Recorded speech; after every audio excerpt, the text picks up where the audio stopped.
কোরবানির ঈদ চলে এসেছে। চারদিকে পশু বিক্রির ধুম লেগে গেছে।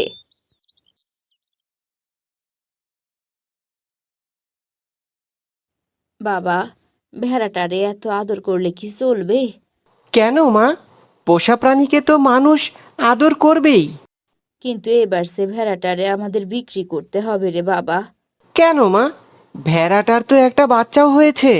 একে বিক্রি করে দিলে বাচ্চাটার কি হবে? বিক্রি না করলে আমরা ঈদে চলবো কিভাবে? তোর জন্য তো কোনো জামাও কেনা হয়নি। আরে মা, বাদ দাও তো। ঈদে কি পোশাক পরাই লাগবে নাকি? সংসারের যা টানাপোড়েন চলছে, দুবেলা খাওয়াই তো মুশকিল হয়ে পড়েছে। বাধ্য হয়েই এখন ভেড়াটাকে বিক্রি করতে হবে। ঠিক আছে, তুমি যা ভালো বোঝো। আলী এবং আলীর মায়ের এসব কথাবার্তা শুনে মা ভেড়াটা কাঁদতে কাঁদতে তার বাচ্চার কাছে আসে। প্যা, প্যা। মা, তোমার চোখে পানি কেন মা?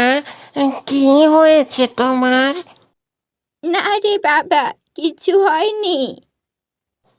বলো না মা, তোমার কি হয়েছে? প্যা, প্যা। ভ্যাঁ, ভ্যাঁ, এবার মনে হয় আমাদের বিচ্ছেদ হতে যাচ্ছে রে বাবা। ভ্যাঁ, ভ্যাঁ। বিচ্ছেদ কি মা? বিচ্ছেদ মানে ছেড়ে চলে যাওয়া। এই বাড়ির মালিকেরা আমাকে বিক্রি করে দেবে বাছা। না মা, আমি তোমাকে বিক্রি হতে দেব না মা। তা কি আর হয় রে বাবা, আমাকে যে কাজে বিক্রি করতে যাচ্ছে সে কাজটা অনেক পবিত্র। তোমাকে ওরা কেন বিক্রি করতে চাচ্ছে মা? তোমাকে দিয়ে ওরা কি করবে মা? ওরা আমাকে কোরবানি করবে। কোরবানি করা অনেক পবিত্র কাজ। না মা, আমি তোমাকে কোরবানি হতে দেব না মা। না রে বাবা, তা কি আর হয়? যারা কোরবানি হয় তাদের ভাগ্য তো অনেক ভালো। এই ভেড়া জীবনে এটাই তো আমাদের সার্থকতা। না মা, আমি তোমাকে মরতে দেব না। তোমাকে যদি কুরবানি করে তাহলে আমাকেও কুরবানি করতে হবে মা। চুপ কর বাছা, চুপ কর। এভাবে কাঁদিস না। পরের দিন আলী তার মায়ের কথা মতো মা ভেড়াটাকে কুরবানির হাটে নিয়ে যায়। সেখানে আয়েশার বাবা ভেড়াটি কিনে নেয়। সে গভীর রাতে প্রভুর প্রেমে জাগো তাসবিহাতে। আয়শা মামুনি, বেরিয়ে এসো। আরে দেখো কত সুন্দর একটা ভেড়া নিয়ে এসেছি। আসসালামু আলাইকুম আব্বু। ওয়ালাইকুম আসসালাম। এই দেখো, এবার কুরবানির জন্য কত সুন্দর একটা ভেড়া নিয়ে এসেছি। মাশাআল্লাহ, ভেড়াটা তো খুবই সুন্দর। ভ্যাঁ, ভ্যাঁ, ভ্যাঁ। কিন্তু এটা কি ভেড়া আনলে? এটা তো ভ্যাঁ ভ্যাঁ করেই যাচ্ছে। হ্যাঁ, তাই তো। আর দেখো এই ভেড়াটার চোখে পানি। আচ্ছা বাবা, ভেড়াটা কি কাঁদছে? এতদিন ওর মালিকের বাড়িতেই ছিল তো, নতুন পরিবেশে এসে হয়তো খারাপ লাগছে, তাই এভাবে কান্না করছে। তাহলে এখন কি হবে? ভেড়াটার কান্না আমরা কিভাবে থামাবো? ভেড়ার কান্না থামাতে হবে না, ওকে বেঁধে রেখে কিছু ঘাস খেতে দাও, একটু পরেই সব ঠিক হয়ে যাবে। ঠিক আছে, তাহলে আমি ভেড়াটাকে নিয়ে গিয়ে কিছু ঘাস খেতে দিই। তাসবিহাতে পশু আয়েশা পাখি ভেড়াটাকে গোয়ালে নিয়ে গাছগাছালি। কিছু ঘাস খেতে দেয়, কিন্তু ভেড়ার কান্না কিছুতেই থামে না। এদিকে ভেড়ার বাচ্চাটিও কাঁদতে থাকে। প্যা, প্যা। মা, তুমি কোথায় মা? আমি যে তোমাকে ছাড়া থাকতে পারছি না মা। তুমি ফিরে এসো মা। প্যা, প্যা। মা, ভেড়ার বাচ্চাটা খুব কান্না করছে। দেখো কিভাবে চিৎকার করছে। চিৎকার তো করবেই রে বাবা, কিছুক্ষণ পর সব ঠিক হয়ে যাবে। কিন্তু আমার খুব খারাপ লাগছে মা। কেন রে বাবা, তোর আবার কি হলো? আমি ভাবছি বাচ্চাটাকে একা রেখে মা ভেড়াটাকে বিক্রি করা কি আমাদের উচিত হলো? তাছাড়া আর কি করতাম বল? মা, যদি আমাকে একা রেখে কেউ তোমাকে নিয়ে যেত, তাহলে কি আমার ভালো লাগতো? তোমারও তো ভালো লাগতো না, তাই না? তা ঠিক বলেছিস। মা কি আর সন্তান ছাড়া থাকতে পারে? একদম তাই। ভাবো তো, ভেড়াটা তার বাচ্চাকে ছেড়ে কিভাবে আছে। এটা তো ঠিকই বলেছিস বাবা। এখন আর কি করার, ওকে তো আমরা বিক্রি করেই দিয়েছি। তারপরেও আমি একবার ওদের বাসায় যাব, গিয়ে অনেক অনুরোধ করব ভেড়াটাকে ফিরিয়ে দেওয়ার জন্য। আচ্ছা ঠিক আছে। পরের দিন আলী সকাল সকাল ভেড়ার বাচ্চাটাকে নিয়ে আয়েশাদের বাড়িতে যায়। গে করে মিতালি পশু পাখি গাছ গাছালি ভ্যাঁ, তোমার নামে ভ্যাঁ, জেগে ভ্যাঁ। করে মিতালি। মা দেখো, এখনো ভেড়াটা কাঁদছে, ওর কি হয়েছে মা? ওর কথা তো আমরা বুঝি না রে মা, ওর যে কি কষ্ট ওই বোঝে। আমার খুব কষ্ট লাগছে ওকে দেখে। কেন কষ্ট পাচ্ছ মা? ওকে তো আমরা কুরবানি করব। কুরবানি তো একটা পবিত্র কাজ। তোমরা কেন মানুষ হয়ে তোমরা কেন আসসালামু আলাইকুম। ঘুমে ওয়ালাইকুম আসসালাম।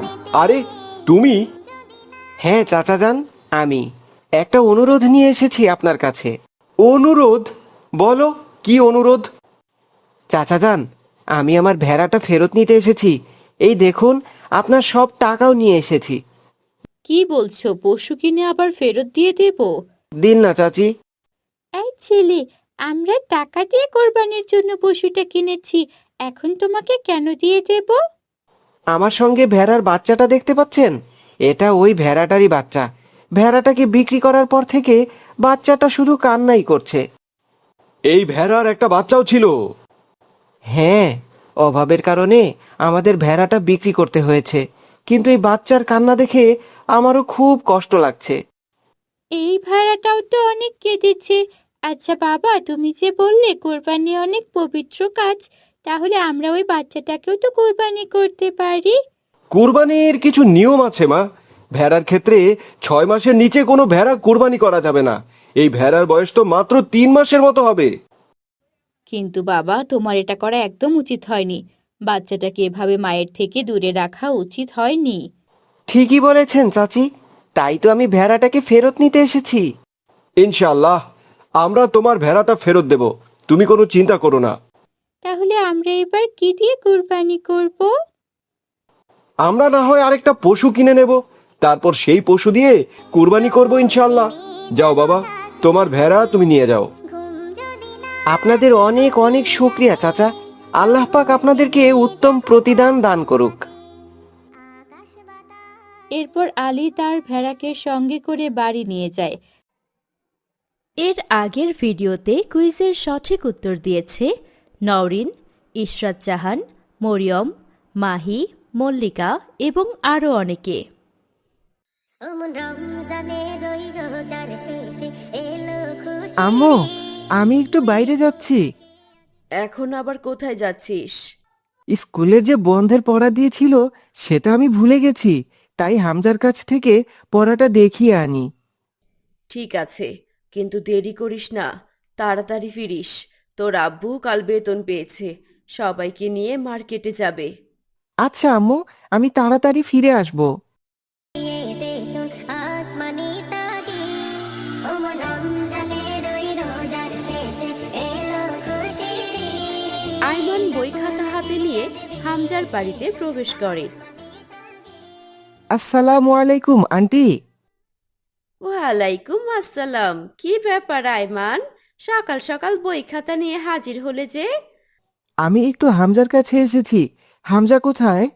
হামজা তো ওর ঘরেই আছে, ওর আরো অনেক বন্ধু বান্ধব এসেছে। যাও, তুমিও ঘরে যাও। ঠিক আছে আন্টি। আয়মান ঘরে গিয়ে দেখে সেখানে অনেকে বসে হামজার ঈদের জামা দেখছে। কিরে, তোরা গোল হয়ে বসে কি দেখছিস? এই, তুই না বলে এলি কেন? যা যা, বাইরে যা। কেন রে হামজা, না বলে এলে কি হবে? আমি এদেরকে আমার ঈদের জামা দেখাচ্ছি, তুই যা এখান থেকে, পরে আয়। আমাকেও দেখা, আমিও দেখি কেমন জামা কিনেছিস। তোকে কেন দেখাতে যাব? ওদের তো দেখাচ্ছিস, তাহলে আমাকে দেখালে ক্ষতি কি?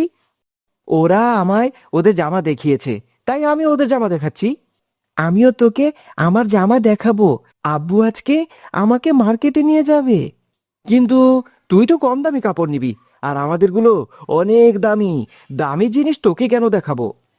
আমি এবার অনেক দামি শার্ট কিনবো, দেখিস। ঠিক আছে, তাহলে দেখ, কিন্তু আমাদের তোর দামি শার্ট দেখাতে হবে কিন্তু। ঠিক আছে, দেখাবো। হামজা আয়মানকে শর্ত দিয়ে নিজের শার্ট দেখায়। ইফতারের পর আয়মানকে তার বাবা মার্কেটে নিয়ে যায়।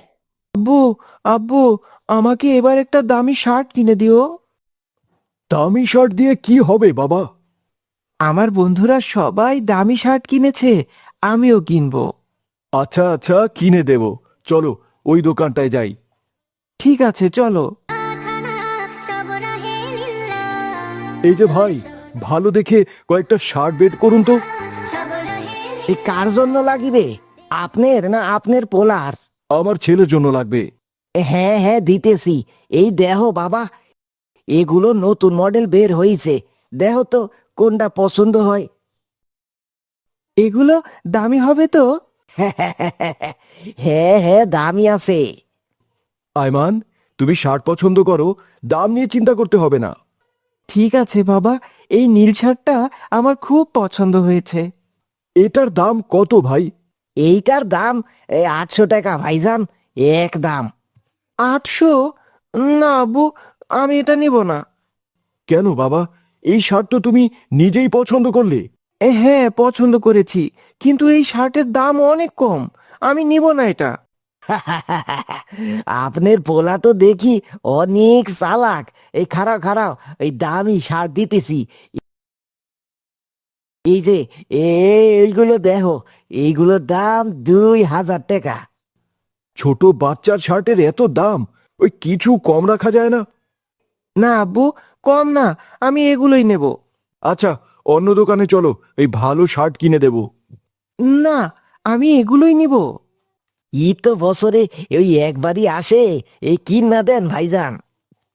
ওহ, ঠিক আছে, এখানকার নীল শার্টটা প্যাক করুন। শার্ট নিয়ে ওরা বাড়িতে ফিরে আসে। বাবার মনে একরাশ হতাশা থাকলেও আয়মান উৎফুল্ল মনে সকলের জন্য অপেক্ষা করতে থাকে। মুর্দা মুসলিমেরা সকাল হতেই আয়মান ঈদের জামা নিয়ে হামজার বাড়িতে চলে যায়। মুসলিমেরা ভাঙাইতে হামজা, এই হামজা। শেষে এলো খুশির কিরে আয়মান, আয় ভেতরে আয়। এই দেখ, আমি ঈদের শপিং করে ফেলেছি। তাই নাকি রে? দেখি দেখি কি কিনেছিস। এই দেখ, কত দামি একটা শার্ট কিনেছি, 2000 টাকা নিয়েছে। এটা কোনো দাম হলো নাকি? হ্যাঁ, এত কম দামের শার্ট। কম কোথায় রে, 2000 টাকা কি কম? তা নয় তো কি, আমার শার্টের দাম 5000 টাকা, তোর শার্টের দ্বিগুণের থেকেও বেশি দাম। তুই কোন মার্কেট থেকে কিনেছিস রে? সুপার মার্কেটে গিয়ে কিনেছি। তুই মনে হয় ফুটপাত থেকে কিনেছিস, তাই না? না, আমিও ভালো দোকান থেকে কিনেছি। ভালো না ছাই, তোকে আমার জামা দেখানোই ভুল হয়েছে। আমি জানতাম তুই গরিব, গরিবের মতোই জামা কিনবি। তুই আমায় গরিব বললি? গরিব দেখেই তো কম দাম দিয়ে জামা কিনেছিস। আমি আব্বুর কাছে এর থেকেও ভালো শার্ট কিনে নেব। যা যা, গরিব কোথাকার। আয়মান কাঁদতে কাঁদতে সেখান থেকে চলে আসে। আজ পড়বি ঈদের নামাজ রে মন, সেই সেই ঈদ গানে। আয়মানের বাবা আজ কি পড়বি এত চিন্তা করছেন গালে হাত দিয়ে? আয়মান এবার এত টাকার শার্ট নিল, তোমাকে এখন কি কিনে দেব? আর বাজার সদাই বা করবো কি দিয়ে? এখনো যে মাসের অনেক দিন বাকি। কি আর করবেন, ছেলে শখ করেছে, দিতে তো হবেই। না জানি কেমন বন্ধু বান্ধবদের সাথে মেশে এত জেদ করতে শিখেছে। বাদ দিন এসব, আমার এবার কিচ্ছু লাগবে না। আপনি বরং নিজের জন্য কিছু কিনে নিয়েন। আব্বু, আব্বু, এটা আমায় কেমন শার্ট কিনে দিয়েছো? কেন, কি হয়েছে? এই শার্ট অনেক কম দামের। আমি আরো ভালো শার্ট কিনবো। হামজা 5,000 টাকার শার্ট কিনেছে, আমি 6,000 টাকা দিয়ে কিনবো। তুমি কি পাগল হয়েছো? একটার পর একটা জেদ করেই যাচ্ছে। হামজার সাথে তোমার কি সম্পর্ক? ওর জামা ও পরবে, তোমার জামা তুমি পরবে। আমি কিচ্ছু বুঝি না, আমায় কিনে দিতেই হবে। না, আমায় কিনে দিতেই হবে। আমি আর একটা টাকার জিনিসও তোমায় দিতে পারবো না। তুমি কি এখনো ছোট আছো যে এত জেদ করছো?